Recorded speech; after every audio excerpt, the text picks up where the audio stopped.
You are completely in the moment. You can't think of anything else.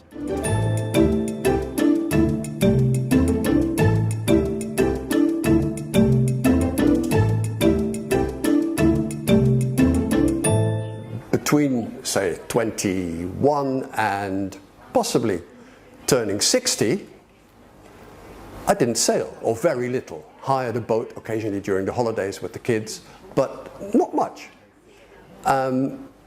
But then, when my 60th birthday approached, a friend who is a sailor, who lives on the south coast, told me that he had a laser, little single-handed dinghy lying in the back of his garden, overgrown, had been there for years, used to belong to his son. And he said, if you want it, come and get it. And that's how I got back into sailing. So I'd already started thinking, well, I would need to join a sailing club. And are there any near where I live in North London? But I checked it out, and it turns out there was a Welsh Harp Sailing Club. So I joined them. Paid my membership fee, and I paid a berthing fee because I was going to bring my own boat. I'm glad I did. It's a great club, great crowd of people. I've now never looked back. It's a great place. It's a great thing to be doing. I would say just for your mental health. The Welsh Harp was formed in the mid-19th century, and it was formed as a reservoir to feed the canals.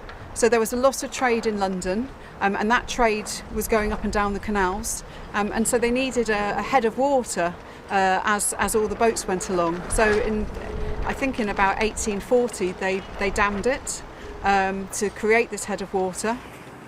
It's a really exciting place sailing at the Welsh Harp. The reason that is it's the largest sailing area in central London, and it's just amazing to have this kind of open space here. There are mixed teams. Laser is single-handed, and there's the other boat, the GP, which is for a double-handed crew. And we have women competing in lasers as well as part of those double-handed crews. The membership of Welsh Harp Sailing Club is really diverse. We have a really good mixture of men and women, not 50-50, but we're working on it and we're getting there. We have all sorts of different ethnicities, all sorts of different faiths, and we all come together, and there's a really lovely sense of community. Whatever people have in their lives outside is in their lives outside, and we come together and we support each other, and it's a very, very lovely place to be. How nice it is, certainly since COVID, everybody understands how good it is to walk by the side of the water, to be near water. How much better to be on the water, you know, with the water around you, with the birds, and it's a bird sanctuary here as well. It's a nature reserve. It's a little oasis, really, in North London, by the North Circular right there behind me. Wembley Stadium over there, Brent Cross over there, and we're having a lot of fun in between.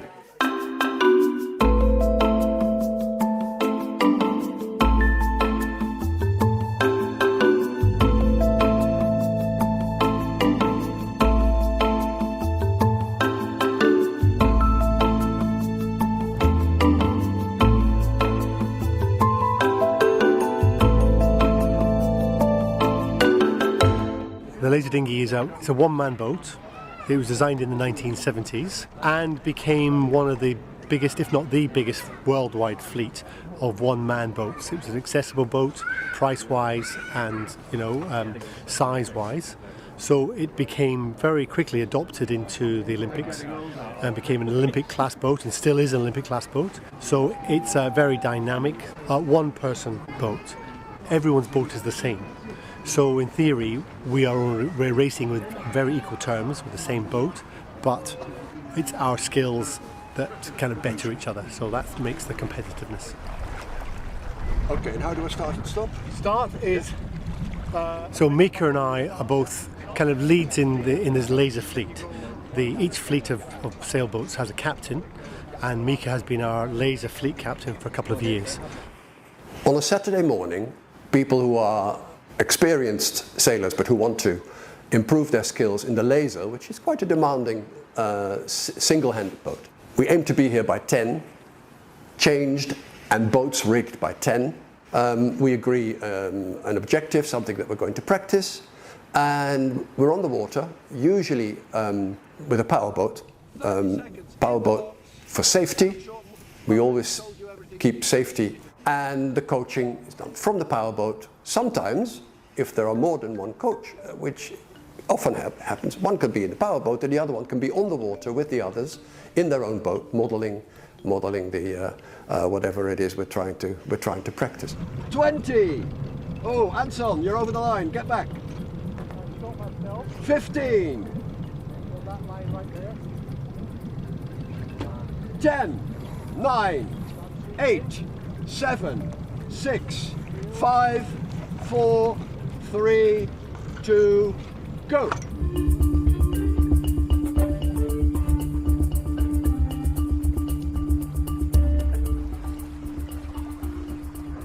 We come back, a little debriefing. How did they go?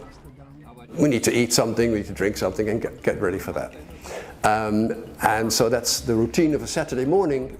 Now, the racing in the afternoon is important, so you want to get that right.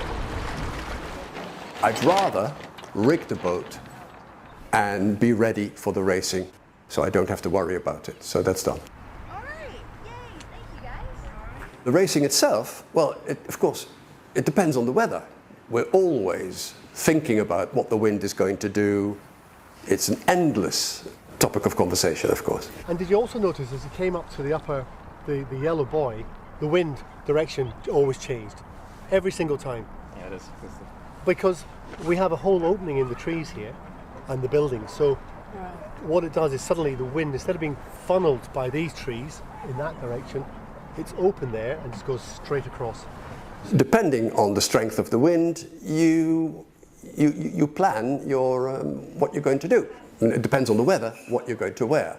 And it's important because you can get very cold very quickly, and when you're cold, it's not good. And the black long-sleeved body layer. It's got black and white stripes down the arm. Perfect. So I'll have a look first because I may have something in my back as well, but I think not because okay, I so repacked at the end. just dig around and you'll pick out what you need. Well, you basically rig the boat like you always do, but then there are the controls of the sail. They're the things you're in control of while you're sailing. Once you're on the water and you're heading for what we call the committee boat, which is where the start and the finish happens and where you get your instructions about the course and so on. On your way to the committee boat, you could lose too much time if you set off too late. If you launch your boat too late and there's not a lot of wind, it could take you a while to get there. The start happens when the start happens, so you need to be there on time.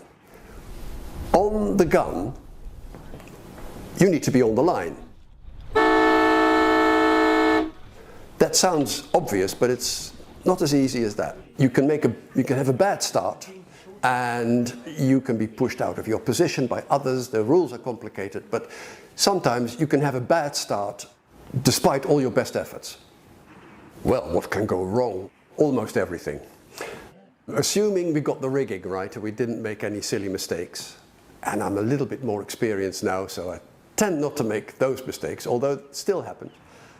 A couple of days ago, quite gusty, strong winds, and I decided to shelter in the wind shadow of trees by the side of the committee boat. And I thought, I'm nice and calm here, I can wait here till about 30 seconds to go, and then I move. I've chosen my position, I think I know where I want to be on the starting line, and I'll be off on the gun. Come 30 seconds, and I said, okay, let's go, let's move over to the starting line. I couldn't move. I was completely what we call in irons. There was absolutely no wind.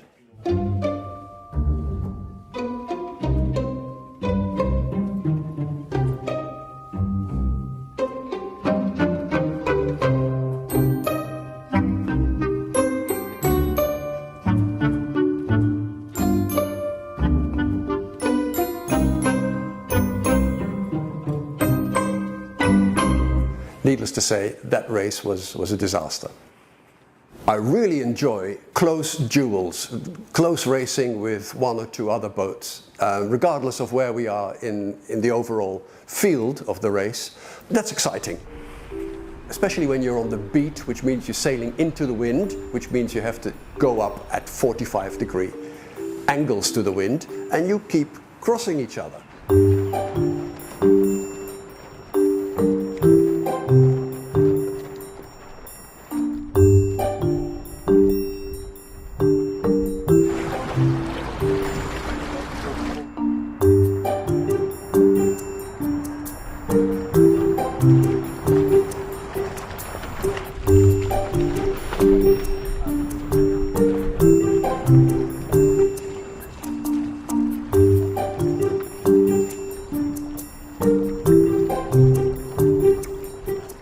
Okay, you're fighting against each other, but you're both having a great time, especially when the wind is up and you're physically having to work hard at the same time as trying to use the rules to your advantage and beat the other guy.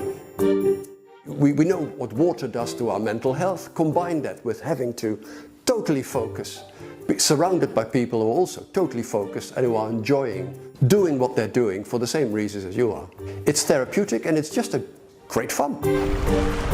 It can get hairy, you know what, it's racing and the risks are part of the fun. 21937. Other things I enjoy, everybody enjoys, is just the sheer speed or the experience of speed. You don't go very fast in comparison to what speeds you can reach in a car or even on a bicycle. But if the wind is strong in relation to in a certain angle to the wind, it can get very exciting. There are moments when it feels like the whole boat is in balance, things start humming. They actually start humming. There's a vibration that goes through the centerboard and the boat starts to sing. The opposite conditions, very light winds, can be exciting. You try to keep the boat moving. There's very little pressure in the sail, so you try to sit and be as still as possible, but at the same time change your position, use your body weight to control the boat to make it as fast as possible. Fast is a relative term, but we talk about being fast even in very light conditions. If you find the breeze, you're best prepared for the gusts, know where to find them, then you can win many, many boat lengths on the boat that was next to you. That is exciting for its, in its very own way. So there's very little about sailing really that I don't enjoy. I'm fairly new to sailing. There are people here who've sailed all their lives, but I've been sailing here for about 5 or 6 years. There's a really lovely development pathway at the club, so when you join you start doing one-to-one tasters, and then you can start going out with an instructor and you learn to sail, and then eventually you get to go into the race fleets. So now I'm in one of the race fleets. I sail a GP14, which is this lovely boat behind me, and I've sailed with some really, really wonderful people, and it's as a result of sailing with other people you really get to learn. And at the club we do a crew helm thing, so you crew in one race and then in the next race you helm, so you get to know every role, and it's like having a personal coaching session every week, and hopefully that means that you get to learn to sail quickly. I always like continuous improvement, and I'm never happy to sit still. I always want to learn and I always want to get better. I'm coming up to my 70th birthday now. Many of my buddies are in their 60s, still competing, sharp. The older they are, the more experienced they are, the more you can learn from them. And speaking for myself, I mean, you race regardless of the conditions, right? It can be light, but on a very windy day, you have to work hard. And I'll tell you, that evening, socially, I'm useless if I don't have my beauty sleep.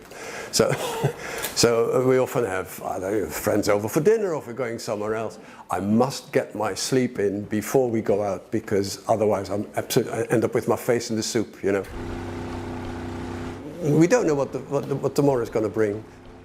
There are people here who show that you can keep it going for at least another decade. That's the plan.